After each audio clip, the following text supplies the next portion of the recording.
1 Coríntios capítulo 10. No verso 1 em diante, eu não vou ler tudo, diz assim: Ora, irmãos, não quero que ignoreis que nossos pais estiveram todos sobre a nuvem, e todos passaram pelo mar, tendo sido todos batizados na nuvem como no mar. Aqui, Paulo está se referindo a quê? Ao povo de Israel.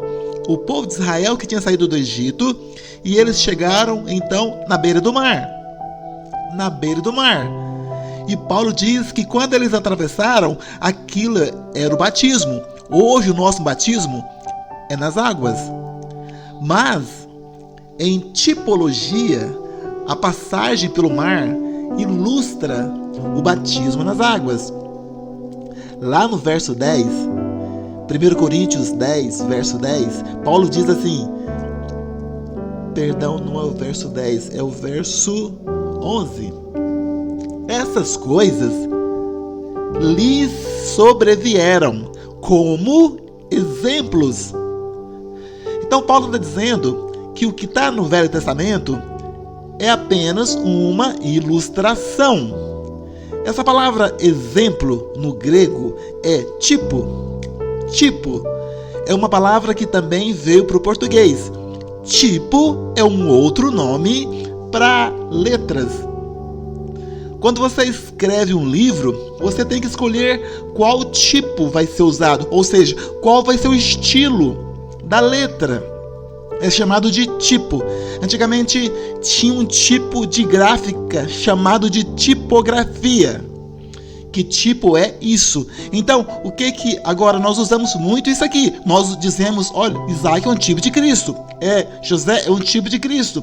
O que significa a palavra tipo? Exemplo. É um recurso visual que Deus está te dando. É uma ilustração para trazer mais clareza ainda a respeito do Senhor e das nossas experiências. Quantos estão acompanhando o que eu estou dizendo? Estou te dando aula hoje. Então Paulo diz, olha, primeira coisa, eles passaram pelo Mar Vermelho. O que é o Mar Vermelho? O Mar Vermelho é o momento em que Israel vê os seus inimigos mortos do outro lado. Então, lembra, o povo estava no Egito. O Egito simboliza o que, meus irmãos? O mundo. Diga, o mundo. Quem era o rei do Egito? Faraó. Faraó simboliza quem? O diabo.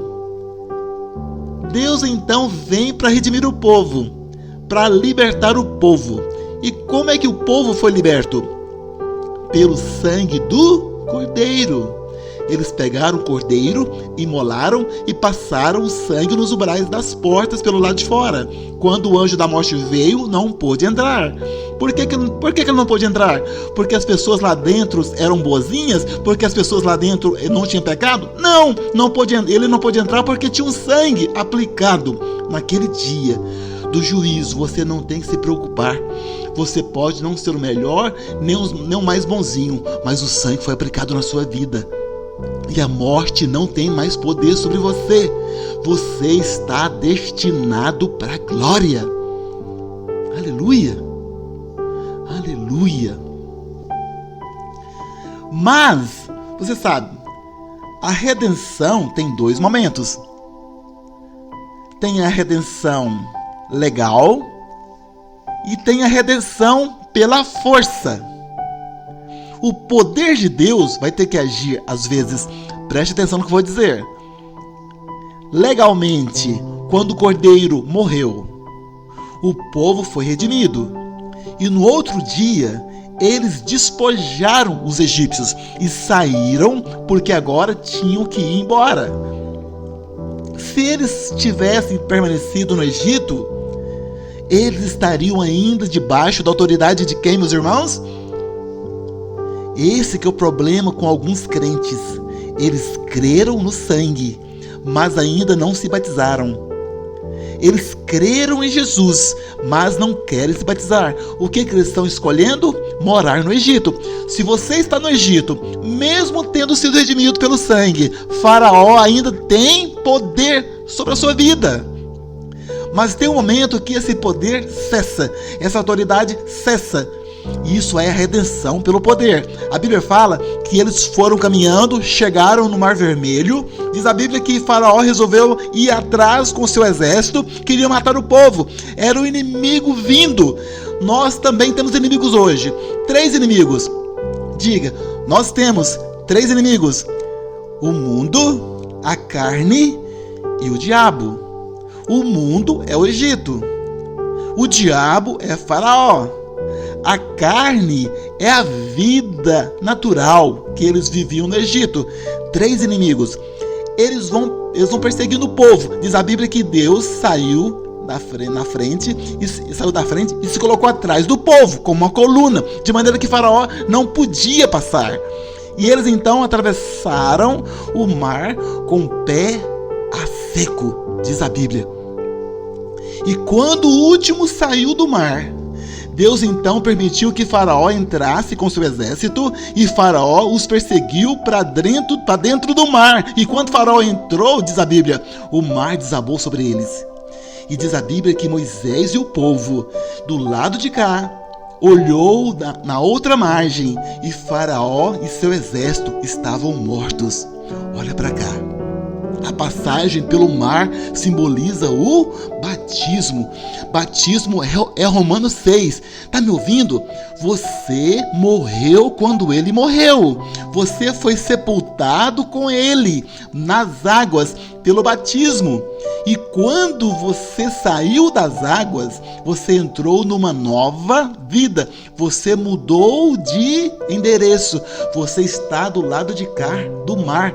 Você está do lado de cá do céu. Do outro lado estão os seus inimigos. Eles podem parecer muito vivos, mas não têm mais poder sobre a sua vida. Nem a carne, nem o pecado, nem o diabo, nem o mundo tem poder mais sobre a sua vida. Você pode escolher imitar ainda as coisas de lá, mas não deveria, porque as coisas de lá não têm mais poder sobre você. E a partir desse momento, Faraó não aparece mais na história. Sabe por quê? Porque perdeu a jurisdição. O diabo não tem mais jurisdição para vir oprimir você e sua casa. Qualquer opressão maligna é ilegal. É claro que o diabo é um marginal. Então tem irmão que fala que o diabo só age se houver legalidade. Não! O diabo não é justo. O diabo é um criminoso. Criminosos agem na legalidade, irmãos? Não, criminosos agem fora da legalidade. O diabo quer agir na sua vida e isso está ilegal. Por que está ilegal? Porque ele não tem mais autoridade sobre você. Você é de outro reino. Você pertence a outro reino. O seu rei é outro. Ele não tem mais autorização para agir na sua vida. Quantos dizem amém? Mas o povo saiu. A vontade de Deus era que eles passassem pelo batismo e rapidamente entrassem em Canaã. Mas eles entraram rapidamente, irmãos? Não. Demoraram 40 anos. Por que demorou tanto? A palavra de Deus explica, lá em Hebreus 3, verso 19. Vemos, pois, que não puderam entrar por causa da incredulidade. O que te impede de entrar em Canaã é a incredulidade. Mas o que Canaã simboliza? Olha para cá. Você vê 3 lugares mencionados. Você vê o Egito, depois você tem o deserto e depois tem Canaã, a terra que Deus prometeu, que mana, flui leite e mel. Quantos dizem amém? O que é o Egito? É o mundo. Não ame mais o Egito. Não queira voltar para lá. Olha para frente. O que é o deserto? É o crente na carne. É o crente incrédulo. Nós pregamos aqui que ele é herdeiro, mas ele fica, é muito bom para ser verdade.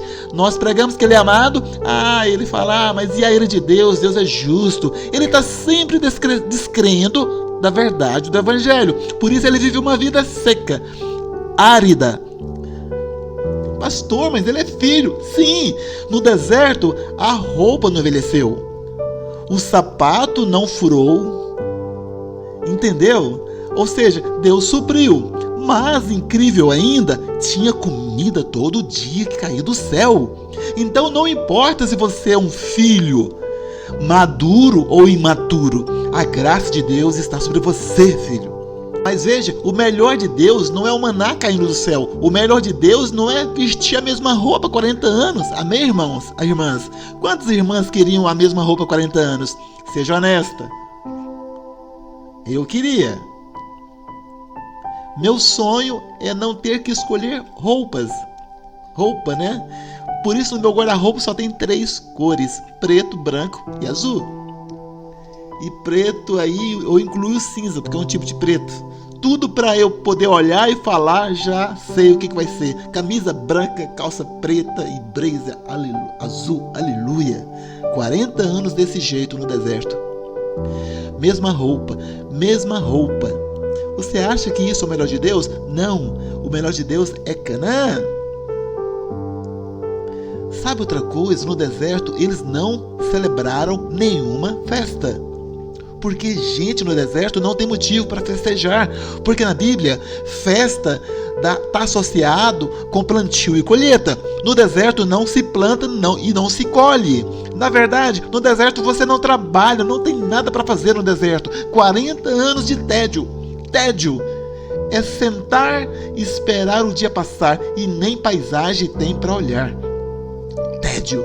Essa é a vida de muitos crentes. Tédio. Não tem motivo para cantar, não tem motivo para celebrar, não, porque não tenho percebido, não tenho visto a colheita na vida dele. Misericórdia, irmão. Misericórdia mesmo, irmão. Isso não é de Deus. Não é você. Oh, aleluia, não é. Aleluia. Glória a Deus.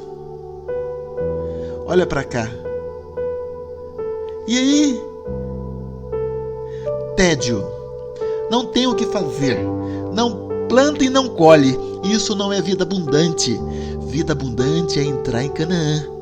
Lá você pega a semente, lá você semeia, lá você ora pela chuva do céu, a planta Deus dá o crescimento, você colhe e aí você faz festa da colheita e aí depois você pega o trigo, você moe, você faz o pão, você faz o bolo e tem uma festa por causa do trigo e da comida. Canaã é um lugar de celebração.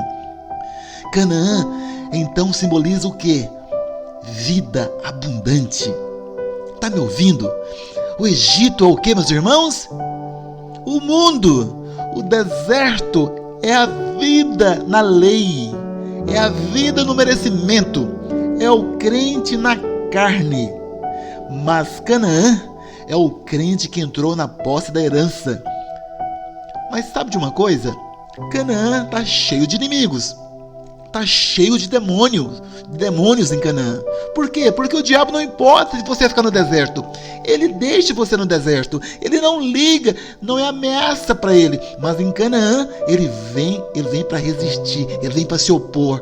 Mas você não deve ter medo, porque o Senhor te deu autoridade para pisar serpentes e escorpiões e todo o poder do maligno, e nada vai causar dano a você. Toda arma forjada contra você não vai prosperar.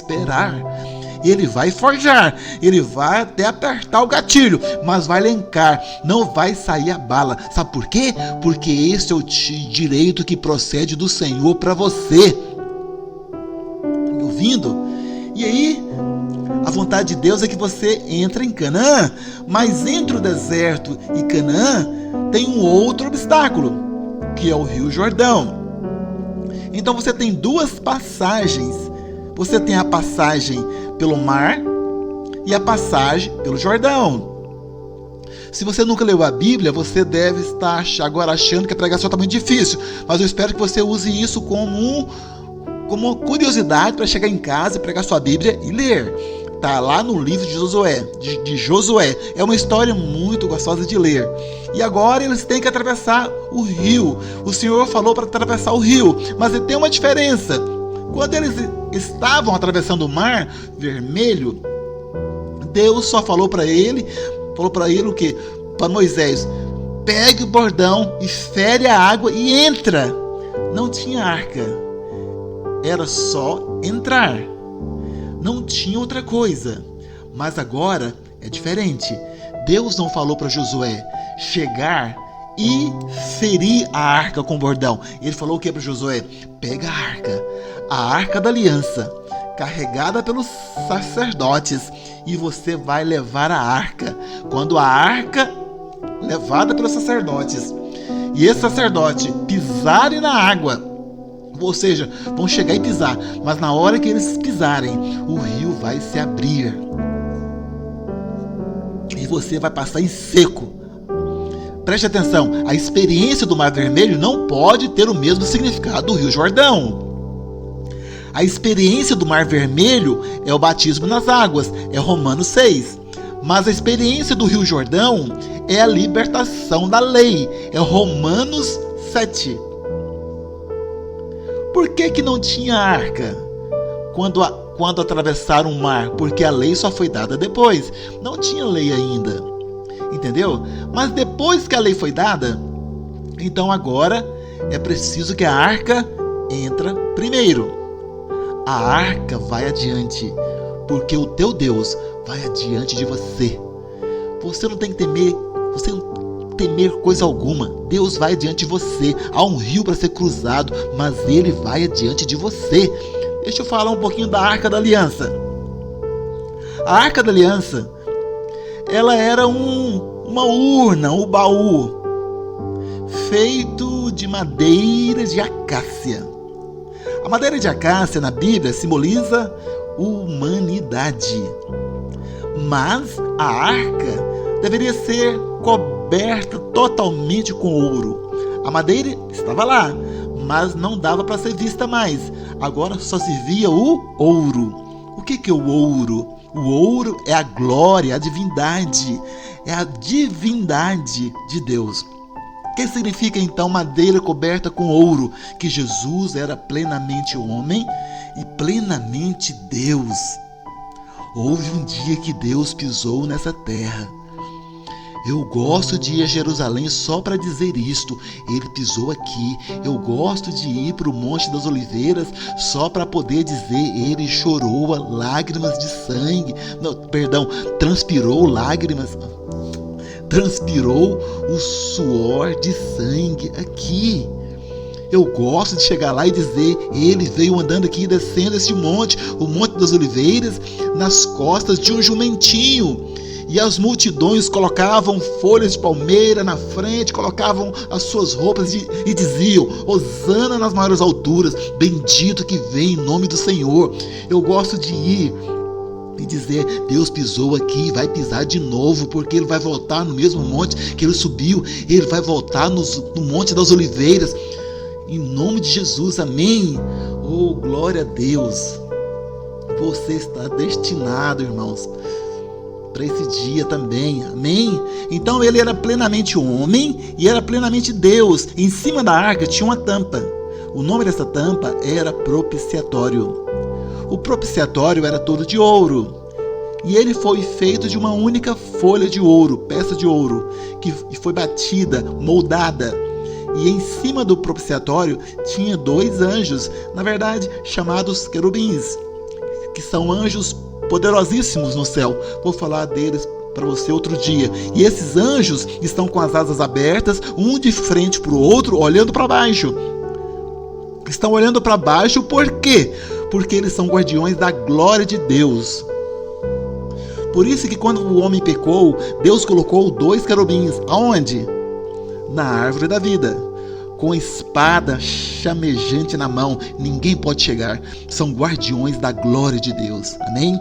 Executam os juízos divinos. São anjos poderosíssimos. Na verdade, a Bíblia diz que são 4. 4, você vê, anjo tem milhões. Querubins não são milhões, são poucos. Mas é um assunto para outro dia. E a Bíblia fala então que, por que eles estão olhando para baixo? Porque uma vez por ano, o sumo sacerdote, num dia especial chamado Dia da Expiação, em hebraico Yom Kippur, Dia do Perdão, o sumo sacerdote então, ele molava o sacrifício lá no altar e ele trazia o sangue para dentro do Santo dos Santos e ele aspergia o sangue em cima do propiciatório. Isso significa o quê? Que agora Os querubins não podem mais ver o pecado na nossa vida, porque o sangue nos cobriu. Algo interessante é que quando o sacerdote aspergia o sangue uma vez no propiciatório, mas ele aspergia por cima, né? Mas ele aspergia 7 vezes na frente da arca. Por que 7 vezes na frente da arca? Uma vez em cima. E a sua redenção é definitiva, perfeita, uma única vez. Mas agora diante da arca, a sua posição está... O número 7 significa o número completo, o número perfeito. Significa que a sua posição agora é perfeita diante de Deus. E o trono que antes era o trono do juízo, agora se chama trono da graça. Aleluia! O que tinha dentro da arca? Dentro da arca tinha 3 coisas. Quantas coisas, irmãos? 3 coisas. Primeira coisa, tinha uma urna contendo o maná. Uma urna contendo o maná. Deus mandou guardar lá dentro o maná. O maná, ele durava só um dia. O outro dia já envelhecia. Mas esse maná ali ficou lá dentro 1000 anos. 1000 anos. Sem envelhecer. Esse é o maná que Jesus diz que vai dar para o vencedor. O maná escondido. Eu quero receber o maná escondido. Amém? Mas ele foi colocado dentro da arca como memorial da provisão divina e da murmuração do homem, da ingratidão do homem pela provisão que Deus dá. Deus te deu marido e você murmura. Deus te deu uma esposa e você murmura. Te dá um trabalho e você murmura. Te deu um pastor abençoado, mas você murmura. Brincadeira. Mandou o maná do céu e eles murmuraram. Eu não vou ler com você, mas se você depois quiser ler, lá em Números, a palavra do Senhor diz, Números 21, Números 25, verso 5. Vamos ler esse versículo é forte. Números 25, verso 5 diz assim, a palavra de Deus.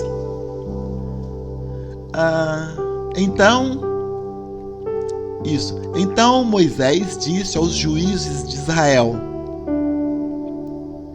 Não é o verso 5? Coloquei a referência errada. Não tem problema. Eles chamaram o maná de pão vil. Pão vil. Isso para mostrar a ingratidão.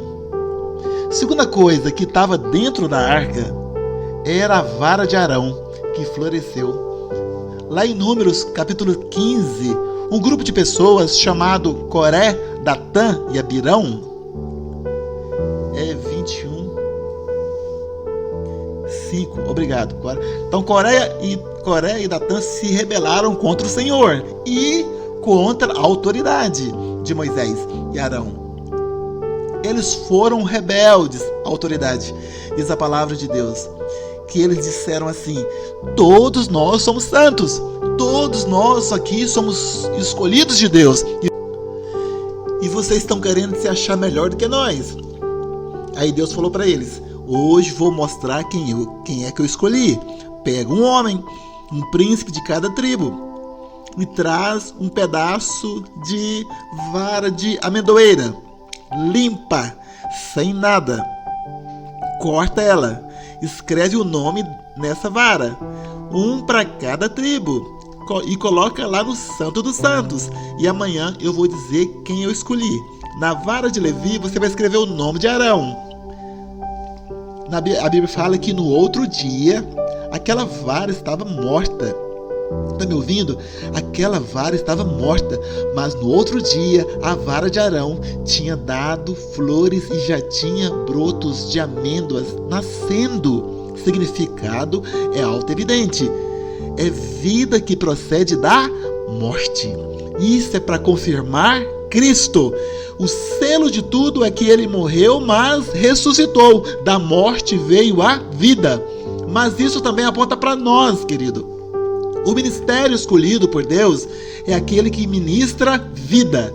Tem muita gente que ensina verdades quentes com o coração frio. Tem muita gente que fala verdades, mas não tem vida fluindo. O que importa, O selo do teu ministério é vida. É o que eu oro pro Senhor todas as vezes que eu pego o microfone. Pai, libera vida neste lugar.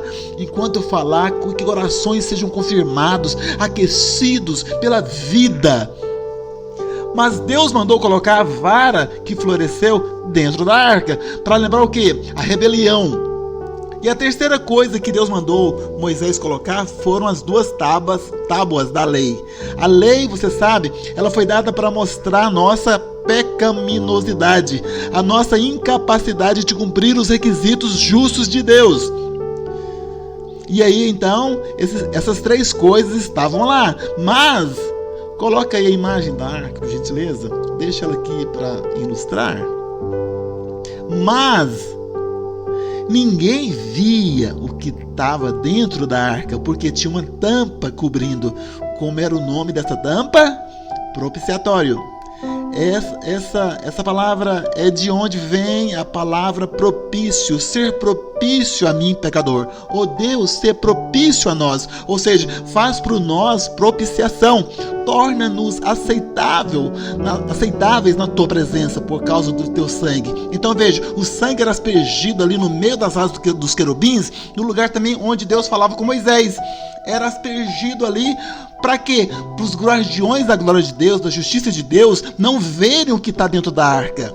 Porque o que está dentro da arca, a arca cumpriu por nós. Você não podia cumprir, mas Deus cumpriu todas as condições de Deus. Mas teve um dia, está lá em 1 Samuel capítulo 6, eu não vou ler para você, eu vou contar para você. Teve um dia que a arca foi parar num lugar chamado Bet-Semes. Em hebraico é Bet-Shemesh. Eu acho mais bonito. Bet-Shemesh. Ou Bet-Semes em português. E quando chegou lá, aconteceu algo que todo mundo celebrou. Todo mundo celebrou. Mas eles resolveram tirar a tampa. E quando eles tiraram a tampa, o que aconteceu? Igual o Indiana Jones. Você lembra desse filme? Indiana Jones e a Arca Perdida? O Indiana Jones fez o quê? Aprenda com ele. Na hora que os nazistas pegaram a arca, o que o Indiana Jones fez? Fechou os olhos. Indiana Jones fechou os olhos. Mas todos no filme que olharam para dentro da arca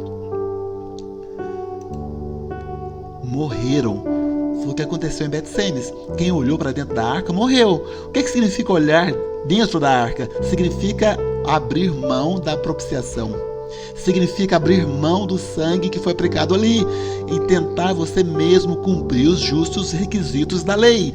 Quando você mesmo tenta cumprir todos os padrões da lei, não deixa para Cristo, o resultado é morte. Às vezes não é morte física na hora, mas é morte espiritual. Todo mundo sabe que você é crente, mas você é seco, é árido. Por quê? Porque destampou a arca. Coloca a tampa na arca. Relaciona com base no sangue, filho. Aleluia! Mas a arca, os irmãos me dão mais um tempinho hoje? Vou prometer que não é só hoje não, mas... A arca, você pode pensar assim, só uma curiosidade para você. Lá em Números, capítulo 5, eu não sei se é o verso 5 ou 6 mesmo, Moisés dá a instrução de como transportar a arca quando a arca saísse do tabernáculo.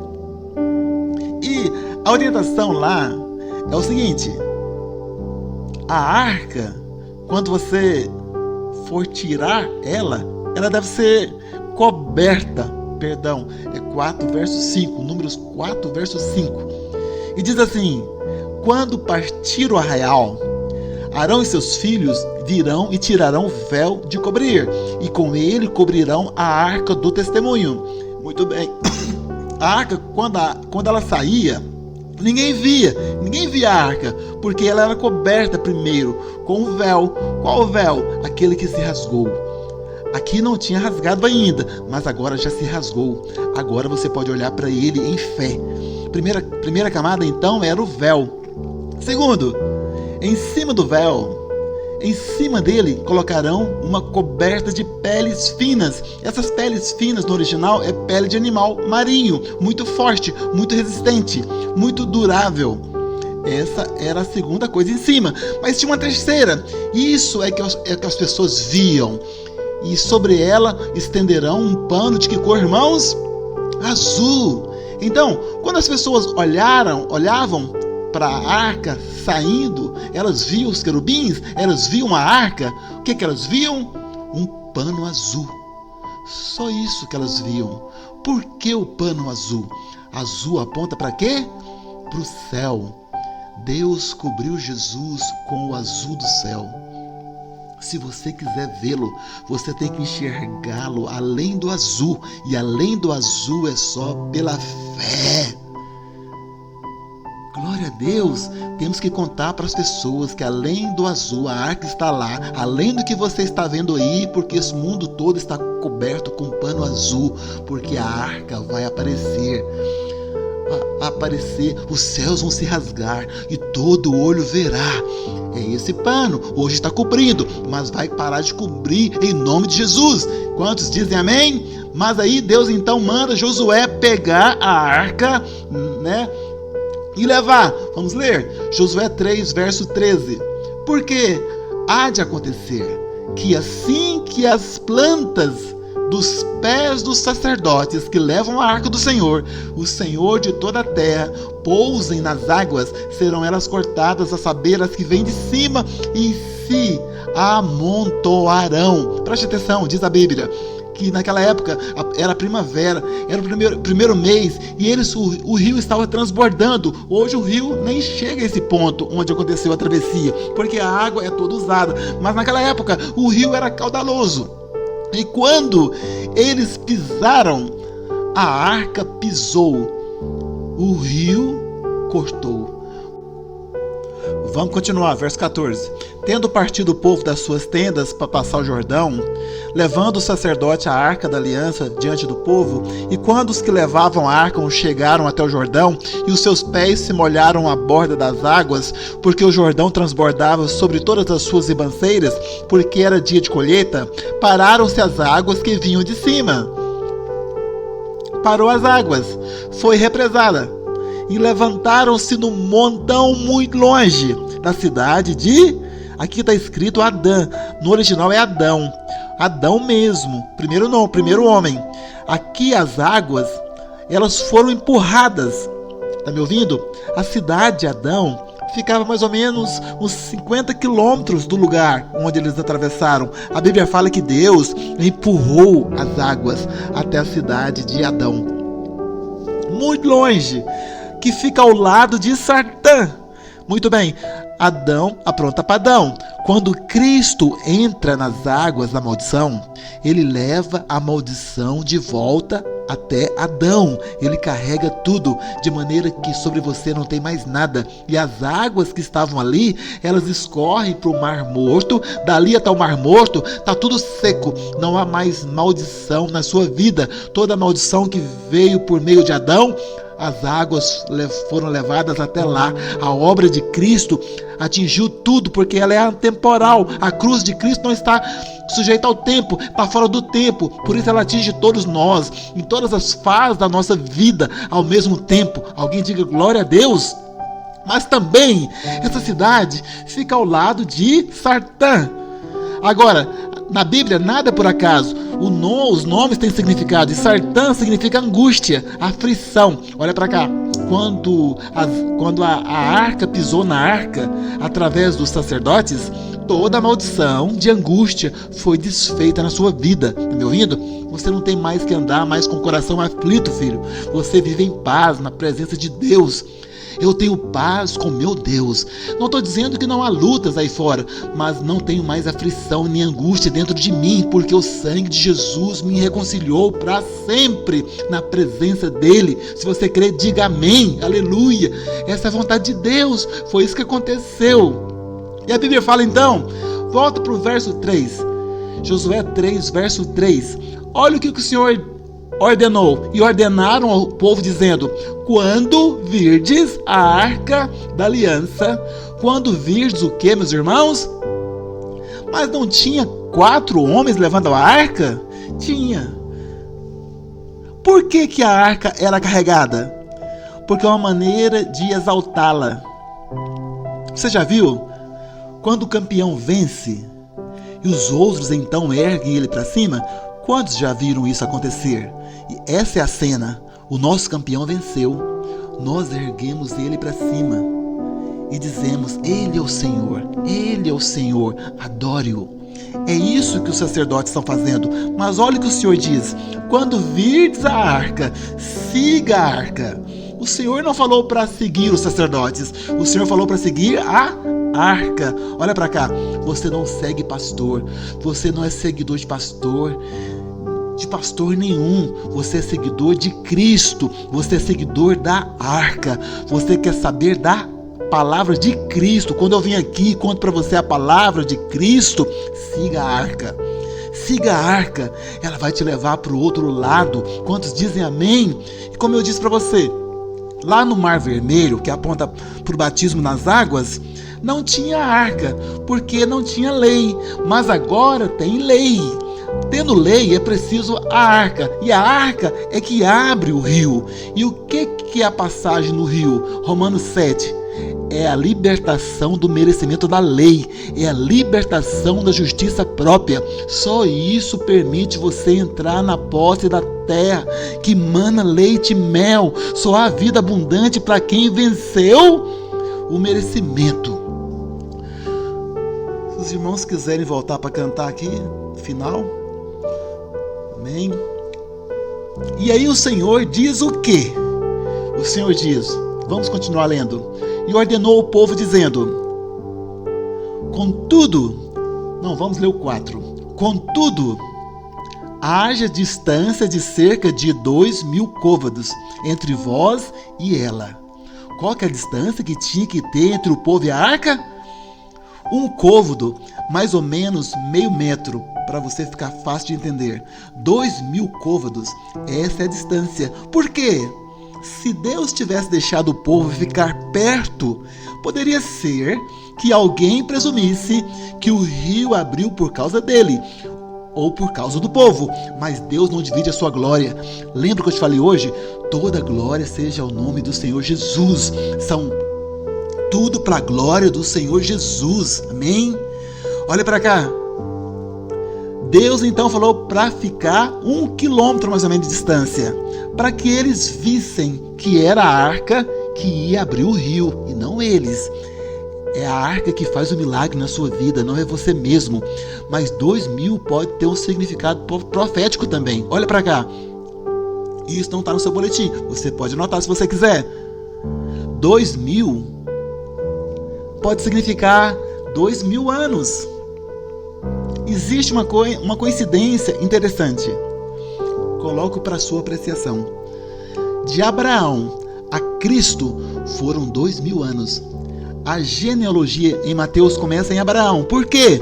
Foi para Abraão que foi feita a promessa. Lá em Gênesis 3,15 é Deus falando com a cobra. Mas lá em Gênesis 12 é Deus prometendo para Abraão que na descendência dele todas as famílias da terra serão abençoadas. Então a promessa começa com Abraão. De Abraão a Cristo foram 2.000 anos. De Abraão até o dia em que Cristo entrou no Rio Jordão foi 2.000 anos. Do dia em que Cristo entrou no Rio Jordão até agora, já se passaram quantos anos? 2.000 anos. Na verdade, eu falei para você contar esses 2.000 a partir do nascimento. Lembra disso? Mas eu quero mudar. Posso mudar? Conta os 2.000 a partir da ressurreição, do Pentecoste. Que ano aconteceu a ressurreição? Vou te contar. No ano 30. Tem um erro no nosso calendário. Por isso Jesus morreu no ano 30. Vai inteirar 2.000 anos. Quando então? Você já percebeu como o mundo só fala em 2030? Tem uma agenda da ONU para 2030, tem coisas da nova era para 2030. Então, todo mundo falando de 2030, eu acho que eu deveria falar também 2030. Amém? Vou falar para você no mês seguinte e à frente. 2.000 anos, 2.000 côvados, ninguém chega antes. O Senhor está às portas, querido. O arrebatamento pode ser a qualquer momento. Israel, que a figueira já floresceu. Está me ouvindo? Então você deve viver nessa expectativa. Aleluia! Eu já vou encerrar. A Bíblia fala que todo o povo cruzou a pé, enxuto. Então, preste atenção nisso. Quando eles cruzaram o Mar Vermelho, que é o batismo, a jornada começou. Mas quando eles cruzaram o Rio Jordão, que é a libertação da lei, a jornada terminou. Um define o começo, o outra experiência define o fim. Mas Deus não quer que entre as duas experiências passe muito tempo. O Senhor te convida para rapidamente entrar na posse da herança que Ele tem para você. Deus não apenas te livra do Egito, Ele tira você do Egito para te introduzir em Canaã. Você não está no Egito mais. A palavra Egito em hebraico é Mizraim, que significa duplo estresse, dupla aflição. Nem é só uma, é dupla. Esse é o Egito, mas você foi redimido disso. Você pode viver na paz dos filhos de Deus, no descanso. Quantos dizem amém? Agora, para encerrar, tem uma coisa que não está no seu esboço, mas eu quero falar para você, amém? Lá no capítulo 4, verso 19.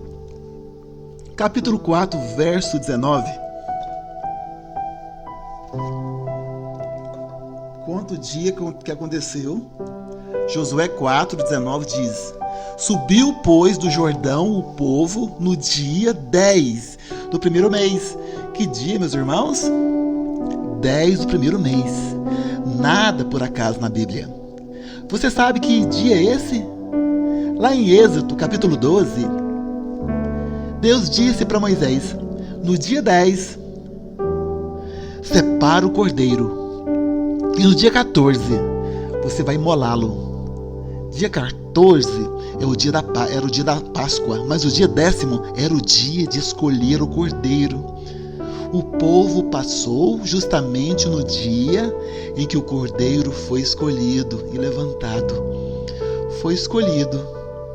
Você sabe, Jesus teve que entrar no Rio Jordão e ser batizado, que simboliza morte, mas ele mesmo não pôde morrer. E nem precisava, porque nele não havia pecado. Ele fez isso por nós e foi batizado. Mas diz a Bíblia, olha para cá, no dia 10 do primeiro mês, Jesus estava descendo o Monte das Oliveiras. E eu acabei de contar, a multidão colocou palmas de palmeiras na frente, roupas estendeu, as crianças gritavam: Hosana, Hosana nas maiores alturas. E o povo respondia: bendito que vem no nome do Senhor. Que dia foi esse? No mesmo dia que o povo cruzou o rio. Na Bíblia nada é por acaso. 4 dias depois, ele vai ser colocado no Calvário. Mas no dia primeiro, o cordeiro é escolhido. Eis o homem foi escolhido. E é muito interessante. Vou encerrar lendo isso com você. Lucas 19, verso 41. Vamos ler? Diz assim: quando ia chegando, vendo a cidade, chorou e dizia: ah, se conheceras por ti mesma, ainda o que, meus irmãos? Hoje. Por que hoje? Porque hoje é o 10º dia do primeiro mês. Se você entendesse que eu sou o cordeiro enviado, cordeiro foi separado, a história seria outra. Mas pastor, o povo não gritou Hosana? Sim, mas as autoridades que representam o povo tinham rejeitado já Jesus e já estavam programando a morte dele, planejando a morte dele. E o Senhor sabia que isso iria acontecer, mas isso agora está oculto aos teus olhos.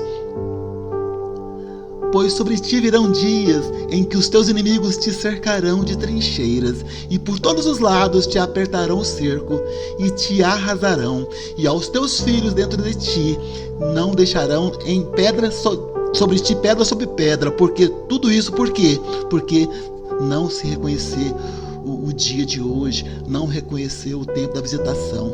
Teve um dia que Deus nos visitou, do céu para a terra e enviou seu filho. E no dia 10º do primeiro mês, ele entrou lá em Jerusalém para dizer: eu sou o Cordeiro, Cordeiro que tira o pecado do mundo. Mas a vontade de Deus é que nós atravessemos o rio, mas a arca vai na nossa frente. Nós só estamos atravessando porque Cristo já foi na nossa frente. A obra já foi consumada, foi terminada. Ele está te convidando: vem atrás de mim e entra na terra. Entra na terra. Josué mandou tirar 12 pedras do lado do deserto e colocar no rio. Dentro do rio, por que 12? Cada pedra para uma tribo. E mandou pegar 12 pedras no rio e colocar do outro lado e fazer o memorial. Deus gosta de memoriais. O que significa essas pedras? Identificação. A morte dele foi também a sua morte. A ressurreição dele foi a sua ressurreição também. Na morte dele você foi liberto do velho homem. Na morte dele você foi liberto da lei. E na sua ressurreição você nasceu de novo e ganhou nova vida. É isso que essas pedras significam. O Senhor falou: faz um memorial. Precisamos ter memoriais. Faça memoriais na sua casa. Já preguei isso em outras vezes. Você recebeu um grande milagre de Deus. Faça um memorial na sua casa. Faz um quadro. Você andava de muleta, foi curado. Faça da muleta um memorial.